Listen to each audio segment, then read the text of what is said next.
idén nyáron mindenképpen szeretnék egy kicsit magammal is foglalkozni, mert az utóbbi, nem tudom, 3-4 nyaromon nem tudtam úgy magammal foglalkozni, így a lelkiállapotommal, és most éppen itt az ideje. Na, állítok egy kicsit a lámpám, mert nagyon vibrált a fényem, és úgy vagyok vele, hogy fontos, hogy magammal is foglalkozzak, úgyhogy egy kis glow up részt is indítanák itt a nyaraláson.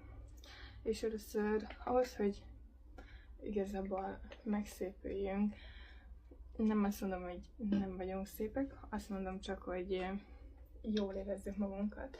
Ahhoz belülről is jól kell éreznünk magunkat, és nekem ez nagyon fontos téma, mivel igazából ebben az évben én nagyon sok mindent veszítettem el.